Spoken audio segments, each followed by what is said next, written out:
जय शिवराय शेतकरी मित्रांनो, राज्य सरकारनं कर्जमाफीची घोषणा केली आणि ही घोषणा झाल्याच्या नंतर बरेचसे शेतकरी तर थकबाकीदार होतेच, मात्र काही शेतकरी हे नियमित कर्ज भरणारे होते, त्यांनी सुद्धा हे कर्ज भरणं थांबवलेलं आहे आणि यामध्ये पुन्हा पीक कर्ज देण्याच्या सूचना मुख्यमंत्र्यांनी या बँकांना दिलेल्या आहेत आणि त्यामध्येच आता आरबीआयनं एक परिपत्रक काढून काही सूचना दिलेल्या आहेत। त्याबद्दलची सविस्तर माहिती आपल्याला आजच्या व्हिडिओ मधून घ्यायची।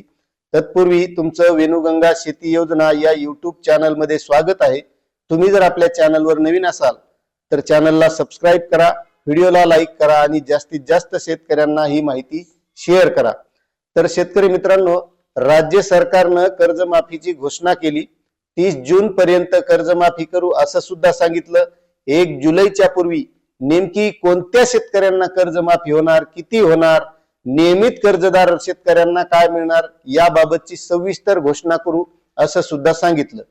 आता यामध्ये बरेचसे थकबाकीदार जे शेतकरी आहेत त्यांची खाती ही एनपीए मध्ये गेलेली आहेत, त्यांचा सिबिल स्कोअर तर डाऊनच झालेला आहे, पण काही नियमित कर्ज भरणारे शेतकरी आहेत यांनी सुद्धा कर्ज न भरल्यामुळे त्यांचा सुद्धा सिबिल स्कोअर डाऊन झालेला आहे आणि मग या शेतकऱ्यांना पुन्हा कर्ज द्यावं म्हणून मुख्यमंत्र्यांनी या बँकांना निर्देश दिले होते आणि ज्या बँका कर्ज देणार नाहीत अशा बँकांवर एफआयआर सुद्धा दाखल करण्याचे आदेश मुख्यमंत्र्यांनी दिले होते। आता नेमकं होतंय काय की रिझर्व्ह बँक ऑफ इंडियाने जे परिपत्रक काढलंय तर त्यामध्ये स्पष्ट असं सांगितलेलं आहे की जर या शेतकऱ्यांना कर्जमाफी जरी दिली तरी त्यांची खाती ही एनपीए मध्ये गेली आहेत आणि एनपीए मध्ये गेल्यामुळे त्यांचा सिबिल स्कोअर हा डाऊन झालेला आहे आणि जे नियमित कर्जदार आहेत यांनी सुद्धा कर्ज न भरल्यामुळे त्यांचा सुद्धा सिबिल स्कोअर डाऊन झालेला आहे आणि यांची कर्जमाफी जरी झाली तरी यांना या सिबिल स्कोअरचा अडसर पुन्हा पीक कर्ज देण्यासाठी येणारच आहे। त्यामुळे यांच्यावर म्हणजे सरकारने बँकावर अशा कोणत्याही प्रकारचा दबाव आणू नये आणि जे नियमित कर्ज भरणारे शेतकरी आहेत यांनी सुद्धा नियमित कर्ज भरावं।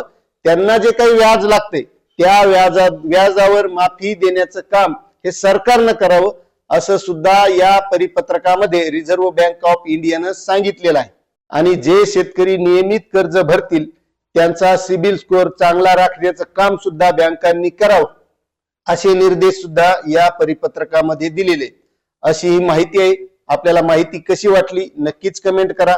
चॅनलवर नवीन असाल तर सबस्क्राइब करा, व्हिडिओला लाईक करा। धन्यवाद।